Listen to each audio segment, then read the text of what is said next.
Welcome back to your 14-day Ayurveda challenge. My name's Lisa Bermudez, and this is day 6. This is the doshas and the elements. So interesting, right? We're on day 6, and this is the first time that I'm talking about the doshas. If you research Ayurveda, one of the things that you might come across immediately are the doshas. The doshas they're all around us, they're in us, it's what we're made up of, it's what all the things that we see, taste, and touch and smell are all made up of. The doshas correspond with different elements, so different elements make them up, and then they're around us, they're inside of us, they're everywhere. Pretty much we've got some elements. So we have earth, fire, water, air, and ether. And fire, if you think about fire, right, it's hot, it's got certain qualities to it. And you might just even picture those right now. You might think warm, really sharp, things like that. We probably have all seen a fire or felt some kind of fieriness. Water is very moves, right? It's really it can be really nurturing. It can be really slow also. Water can also be really cooling.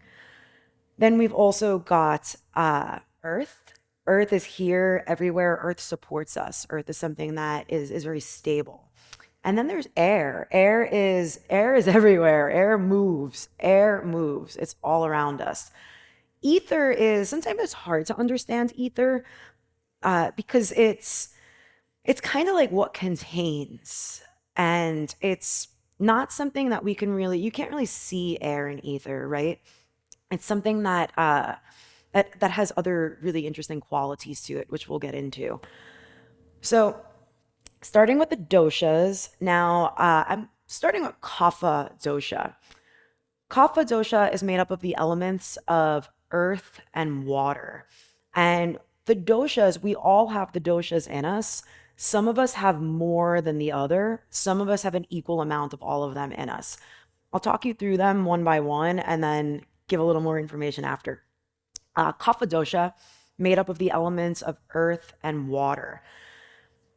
Kapha has certain qualities to it, which are heavy, slow, dull, cool, oily, slimy, smooth, stable, dense, cloudy. So water and earth, when they come together, you see mud, right? You might think about like the springtime, when the snow is melting and it's like you're kind of like sludging through things. Kapha shows up in us as humans, uh, in the way that we are nurturing, in the way that we are stable in relationships. It shows up in each of us as being loving, being comforting, that ability to support, that ability to stay supported, that ability to be grounded. And the time of kapha, so your kapha time of day is between 6 a.m. and 10 a.m., and then 6 p.m. and 10 p.m. The qualities that I just named, you might feel these during those times of day, right? Like the slow, the heaviness. If you've ever woken up at 6:30 a.m. and felt like, ugh, I just cannot get out of bed, and you put like another blanket on you, you're increasing kapha dosha by doing that. Where I have clients that sometimes this happens a lot actually. People have trouble getting up. Most people, most of us, if we just get up, sit up in bed, and maybe do that alternate nostril breathing, or just get up and go and start something that's part of our daily routine, our dinacharya, that kapha starts to sort of almost drift away. And we infuse it with an opposite quality, with more movement. So kapha time of day, very interesting. Same thing, that's about in the morning, at night, so 6 p.m. to 10 p.m.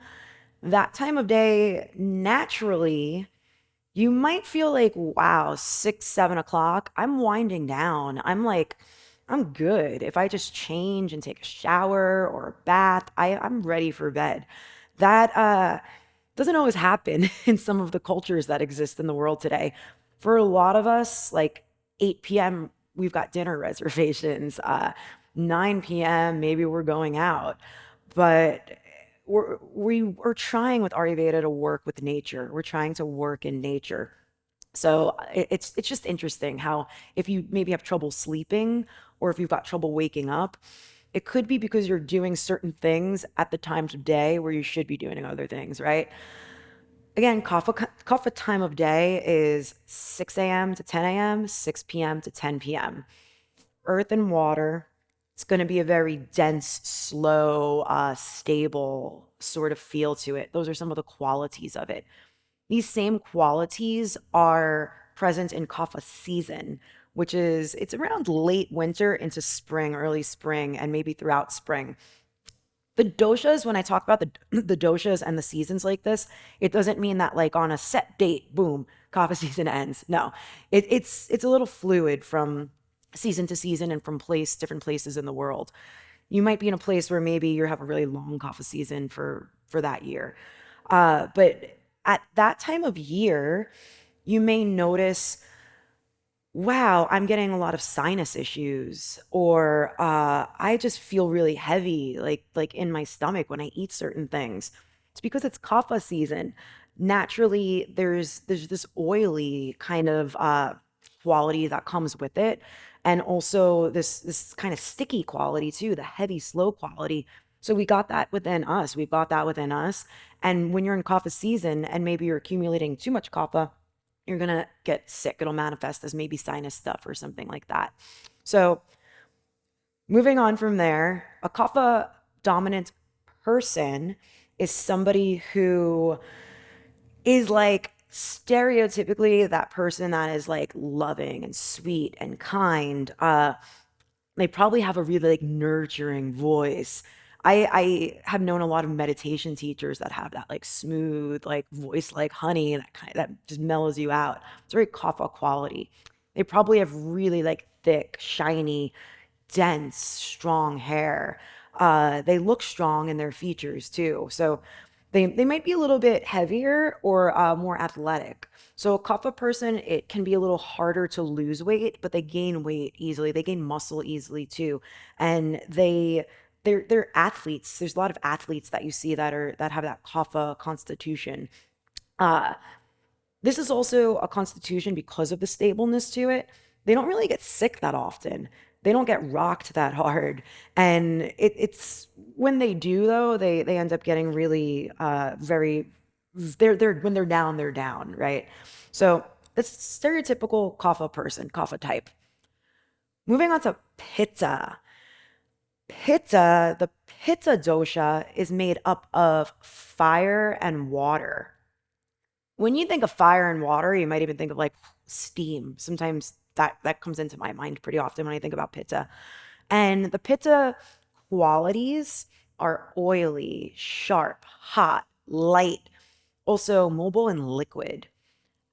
The time of day, pitta time of day is between 10 and 2 p.m., 10 and 2 a.m.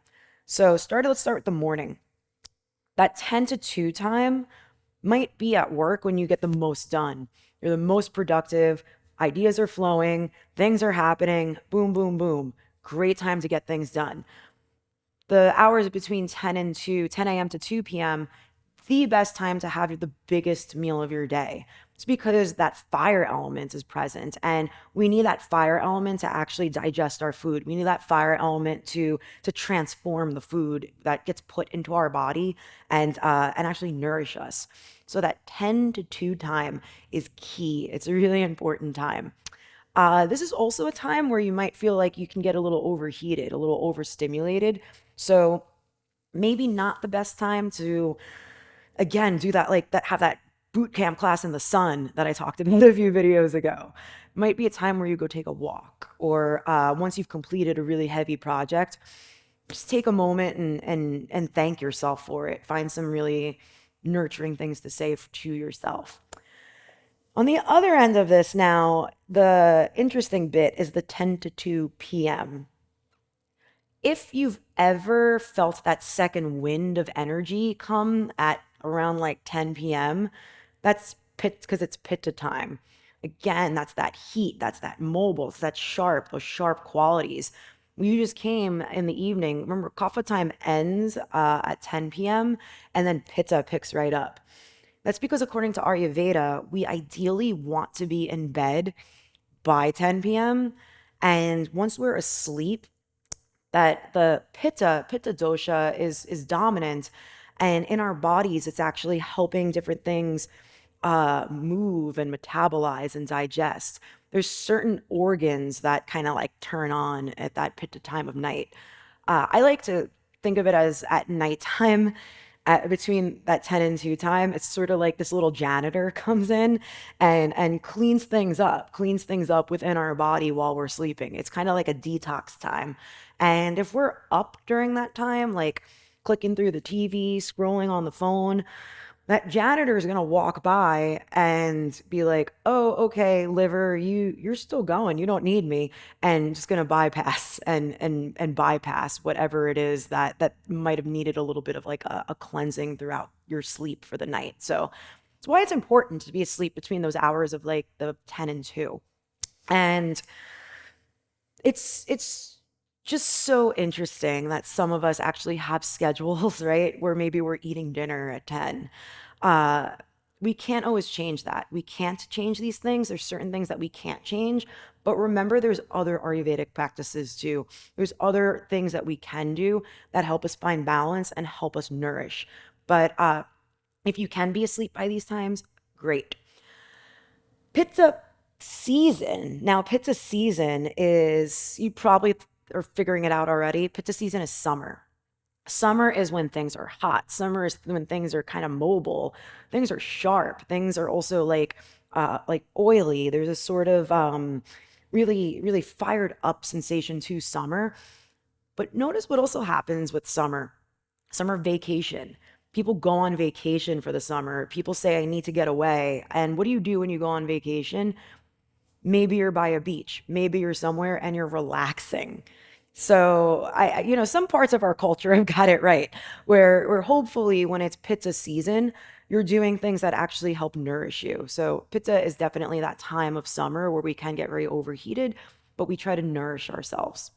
Pitta people, a person with a lot of pitta, someone that's very Pitta dominant, is going to be that person that talks really quick.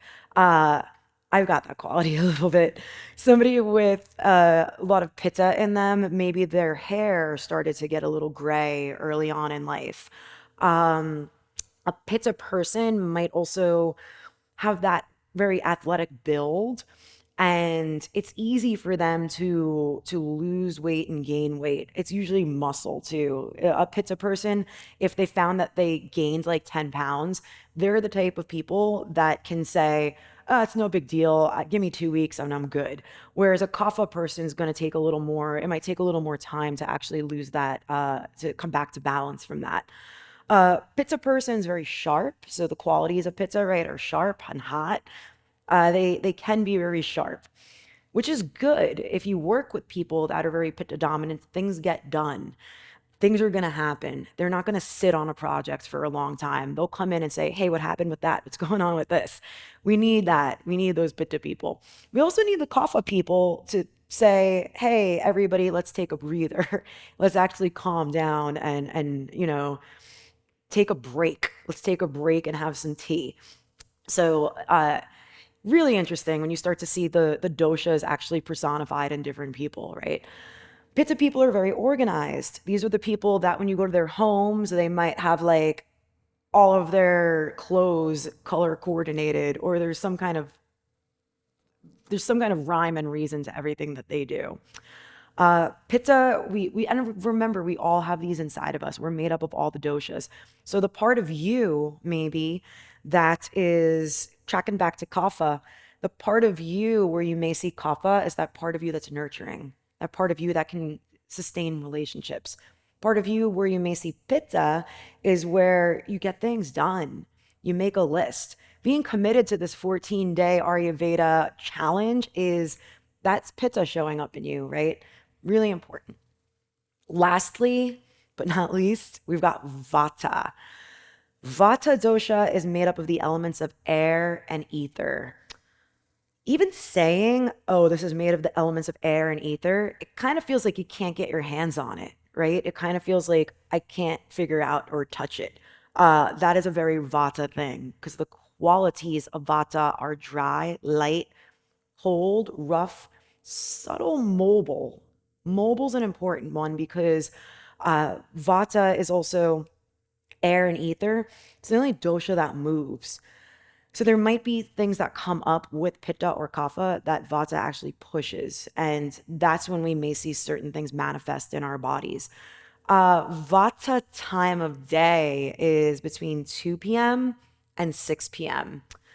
This is the time of day where you might feel like, oh gosh, I'm staring at my computer screen. I can't get anything done. Or I just need a break. Let me go for a break. I need a coffee break.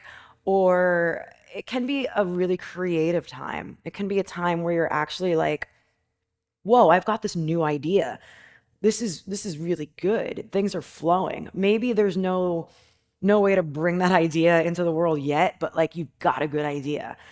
It's very creative. It's a creative, Vata within us is where we see our creativity. So that time of day is very good for that. This might be a great time to take a yoga class that also brings focus too. Might be a great time for meditation. Uh, might be a good time for a grounding walk as well. If you've got a lot of ideas and energy flowing around in your head and you can't get them grounded, go for that walk. Uh, on the other end of this now, the time of night for Vata is 2 a.m., 6 a.m. If you've ever woken up in the middle of the night at like 3 a.m. or something like that, that's Vata time. That is a time where a lot of creative people actually get ideas around this time of night. It's and this is also it's kind of a cultural thing too. You know, we a lot of us have jobs and things that we do in our lives where we're in a go go go all day. Maybe we sleep, or maybe, some of us are up late. This Vata time of night from 2 a.m. to 6 a.m. might be the only time where your creative energy can actually come out. So if you're finding that that's happening, you can move your, or think about, be aware of, pick the time of day at 2 p.m., 2 p.m., 6 p.m., and try to do something creative then. And then your mind, your creativity will, not that it'll be at rest, but the outlet will have been used then. Um, a lot of painters, artists, writers, they have stories about like that 3 a.m. time, right? It's that Vata time, creativity. Things are moving, things are going, things are flowing with Vata. Vata season now, fall. Fall into early winter is Vata season. This is when you'll probably see things dry up.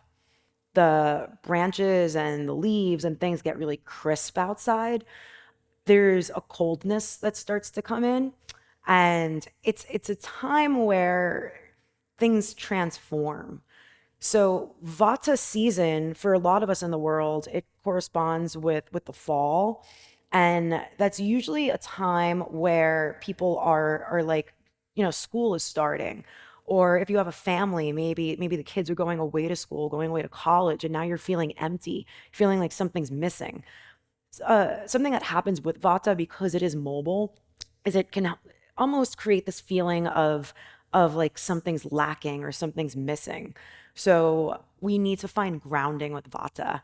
And that whole season is very powerful for that. Vata season is very powerful for releasing what we don't need and finding new ways to nourish and to ground. Our Vata dominant people are these are the people in life that are really light. It seems like maybe their feet never touch the ground when they walk. They're the creatives, the dancers, the poets. You see Vata within you through this as well. The part of you that's creative that's Vata. The part of you that comes up with new ideas, the part of you that likes to dance, the part of you that likes to move around and have fun, that's Vata. A Vata dominant person is uh, they're usually very thin. It's hard for them to lose weight. It's more so like they've got long bones too. There might be a feature that's very highlighted in them. Maybe they've got maybe they've got like bigger teeth or a really like really profound a really profound nose or something like that. Vatas are also sometimes these are the people that might feel like they're a little chilly all the time. This is the friend you have that may always ask you to like turn up the heat when they get to your home. So a Vata is also the person that we need in our civilization to get us moving, give us ideas. They're the person where maybe in the workplace or the family that says, hey, did you ever think about it like this? Or, hey, I've got this new idea. Where then they also might be that person that's got a million and one ideas and they're just going, going, going. And then the Pitta dominant person comes in and gets frustrated that they're not getting idea 1, 2, and 3 done already, and they're on 6, 7, and 8. And then the Kapha person will come in and say, let's chill out for a minute and arrange our priorities. And then Pitta will want to make a list. Vata will benefit from that list. And now you have a really happy workplace or a happy family or a happy living situation. So you see, all the doshas are really, they're around in the time of day, the season, and they're what we're made of. Some people are made of a little more kapha, a little more pitta, a little more vata.